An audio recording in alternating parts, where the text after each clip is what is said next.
ये जो प्रश्न है, ये भी आप लोगों के कल के एग्जाम के लिए बहुत ही इम्पोर्टेंट है। प्रश्न ये है कि मलबे का मालिक कहानी की विषय वस्तु पर प्रकाश डालिए। तो मलबे का मालिक जो कहानी है मोहन राकेश के द्वारा लिखी गई है, तो इसकी विषय वस्तु क्या है उसी के ऊपर बात करनी है।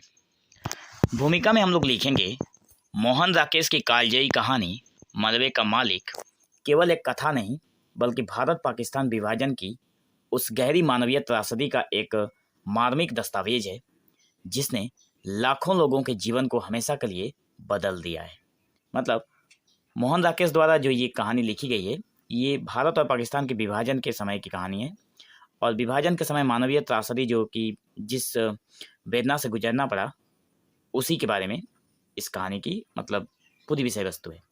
यह कहानी 1947 के रक्त रंजित बंटवारे के 7.5 साल बाद के अमृतसर शहर का एक चित्र प्रस्तुत करती है, जहां लाहौर से आए मुसलमान अपने पुराने घरों और गलियों को देखने आते हैं। कहानी का केंद्रीय तत्व एक मलबा है जो मात्र एक जला हुआ घर न होकर विभाजन की हिंसा, विश्वासघात और अंतहीन दर्द का प्रतीक बन जाता है। आशा करता हूँ आप लोग समझ में पा रहे होंगे। राकेश जो है, मोहन राकेश, अपनी सूक्ष्म दृष्टि से विभाजन के भौतिक और भावनात्मक दोनों तरह के प्रभावों को उकेरते हुए मानव स्वभाव की जटिलताओं, अपराध बोध एवं स्मृतियों के बोझ को सामने लाते हैं। तो जो मोहन राकेश हैं, उनकी जो ये कहानी है मलबे का मालिक, उसकी विषय वस्तु कुछ निम्नलिखित है, जो कि पहला नंबर बिंदु में हम लोग देखेंगे विभाजन की त्रासदी और उसके स्थायी भाव। यहाँ पर कहानी विभाजन को एक ऐतिहासिक घटना मात्र नहीं बल्कि एक मानवीय त्रासदी के रूप में प्रस्तुत करती है, जिसके घाव 7.5 साल बाद भी ताजा हैं। 7.5 साल बाद, विभाजन के 7.5 साल बाद एक आदमी आता है अपने घर को देखने के लिए जो जल चुका है, वहाँ पे हिंसा हुआ था, वो सारी चीज़ें वहाँ पे उसको दिखाई दे रहा है और ये दर्शाती है कि कैसे विभाजन ने न केवल भूमि को बांटा था बल्कि लोगों के दिलों और रिश्तों को भी खंडित कर दिया था। लाहौर से आए मुसलमान की आंखों में अपने बिछड़े शहर को देखने का चाव और साथ ही पुरानी जगहों पर आए बदलावों को देखकर उपजा अफसोस इस त्रासदी की स्थायी प्रकृति को दर्शाता है। वो आदमी जो लाहौर से आया हुआ है, अपने बिछड़े शहर को देखने के लिए जो उसके मन में इच्छा था कि अपनी पुरानी जगह को देखने के लिए, और बदल चुका इन सारी चीज़ों को देखना चाहता था। और वो कहता है कि केवल देश ही बंटवारा नहीं हुआ बल्कि लोगों के दिलों को भी उसने उस समय के बंटवारे ने लोगों के दिलों में भी खंडित कर दिया था। उसके बाद हमारी जो दूसरे नंबर की बिंदु है उसमें है पुरानी यादों और वर्तमान यथार्थ का द्वंद्व। इस कहानी में पात्रों का अपने पुराने शहर और घरों की स्मृतियों में खो जाना और फिर वर्तमान के कठोर यथार्थ से सामना होना एक मुख्य विषय भी है। जो लोग हैं, जो पात्र हैं इस कहानी के, अपने पुराने शहर से बिछड़ जाते हैं और उसकी जो उनके जो घर होते हैं, जो स्मृतियाँ रहती है, उसमें पूरी तरह से खो जाते हैं और वर्तमान का जो कठोर यथार्थ है, जो कठोर सत्य है, वो एक बहुत ही भयानक रूप लिए दिखाई देता है इस कहानी में। जहाँ उनकी यादें पुरानी रौनक और रिश्तों की बातें करती हैं, वहीं जली हुई इमारतें, बदले हुए लोग और खाली स्थान उन्हें विभाजन की क्रूरता का एहसास कराते हैं। यह द्वंद्व मानवीय मन की उस अवस्था को दर्शाता है जहां अतीत का मोह वर्तमान की वास्तविकता से टकराता है।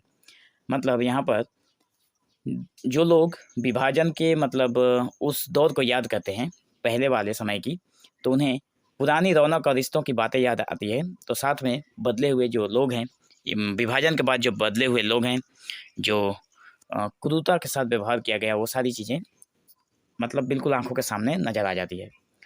तीसरे नंबर पर है मानव स्वभाव की जटिलता, विश्वासघात और क्रूरता।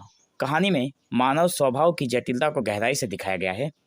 रखे पहलवान जैसे चरित्र, जो कभी चिरागदीन का पड़ोसी और संभवतः मित्र था, विभाजन की हिंसा में उसका हत्यारा बन जाता है। यह दर्शाता है कि कैसे परिस्थितियां सामान्य व्यक्ति को भी अमानवीय कृत्यों में लिप्त कर सकती है और कैसे सामाजिक उथल पुथल मानवीय मूल्यों को दूषित कर सकती है। रखा जो पहलवान था, रखा नाम का एक पहलवान है इस कहानी में, जो कि चिरागदीन का कभी दोस्त और पड़ोसी हुआ करता था, लेकिन बाद में विभाजन के समय वही उसका हत्या का कारण बन जाता है। उसके बाद है मलबा का केंद्रीय प्रतिवाद। कहानी में मलबा सबसे महत्वपूर्ण प्रतीक है। मलबा जो घर जला हुआ जो है, यह केवल एक जले हुए घर के अवशेष नहीं है, बल्कि विभाजन की हिंसा, खोए हुए जीवन है, चिराग दिन और उसके परिवार और अनकहे रहस्यों का मुख्य गवाह है। ये जो मलबा है वही सारी चीज़ों का गवाह है। यह मलबा अतीत के भयानक सच को छुपाए हुए हैं, जिसे गली के लोग जानते हैं पर कहने की हिम्मत नहीं करते, और यही इसे सामूहिक चुप्पी और स्मृति लोप का प्रतीक भी बनाता है। 5वां नंबर है अपराधी का अपराध बोध और आत्मपीड़ा। रखा पहलवान का चरित्र अपराध और उसके बोझ की पड़ताल करता है। रखा जो पहलवान है उसका चरित्र क्या करता है कि अपराध और उसके बोझ का ये पड़ताल करता है, छानबीन करता है। यानी गनी मियाँ के सामने आने पर रखे की शारीरिक बेचैनी, जैसे पसीना, घबराहट, रीढ़ की हड्डियों में दर्द, उसके अपराध बोध का प्रत्यक्ष प्रमाण है। गन्नी मियाँ के सामने आने पर रखा पहलवान की जो शारीरिक बेचैनी है वो देखने को मिलता है। उसका मलबे को अपनी जायदाद मानना और किसी के वहाँ पर पैर न रखने देना उसके अपराध के गहरे निशान और उसकी आंतरिक आत्मपीड़ा को उजागर करता है। यहाँ पर गन्नी मियाँ का जो मलबा था या फिर जो जगह था, उस पर जो रखा पहलवान है वो चाहता है कि उसका कोई उस जगह पे पैर भी ना रखे। तो ये चीज़ें दिखाता है कि वो किस तरह से अपराध की श्रेणी में आ गया था। मौन संवाद और अनकहे सच। कहानी का एक महत्वपूर्ण पहलू यह है कि कई भयावह सच मौन रहते हैं या इशारों में ही समझे जाते हैं। गली के लोग चिराग दिन की हत्या के बारे में जानते हैं, लेकिन गनी मियाँ को सीधे नहीं बताते। मतलब गनी मियाँ को लोग नहीं बताते हैं कि चिराग दिन की हत्या कैसे हुई थी, जैसा कि पहले हम लोगों ने जिक्र किया कि रखा पहलवान ने किया था। लेकिन यहाँ पे गांव के सभी लोग जानते हैं, लेकिन किसी ने गन्नी मियाँ को किसी में गन्नी मियाँ को बताने की साहस नहीं है। और यह मौन उन सच्चाइयों का बोझ है जिन्हें समाज स्वीकार नहीं कर सकता या स्वीकार करने की हिम्मत नहीं करता। यह विभाजन के बाद पैदा हुए गरीब से अविश्वसनीय वातावरण को दर्शाता है। 7वें नंबर की बिंदु पर है लोक स्मृति और गणसप का महत्व। कहानी दिखाती है कि कैसे एक त्रासदीपूर्ण घटना लोक स्मृति और आपसी गपशप का हिस्सा बन जाती है। गली की औरतें और बच्चे घटना को अपनी तरह से दोहराते हैं, भले ही उसमें कुछ तथ्य विकृत हो गए हों। गली की जो औरतें हैं और जो बच्चे हैं उस घटना को अपनी तरह से दोहराते हैं, चाहे भले ही उसमें कोई तथ्य बदल क्यों न गए हों। यह सामूहिक याददाश्त का एक रूप है जो अतीत को पूरी तरह से मिटने नहीं देती, भले ही वो सीधे तौर पर सामने ना आए। उसके बाद है 8वें नंबर का बिंदु, जिसमें प्रेम और मानवीयता के अवशिष्ट अंश बचे हैं।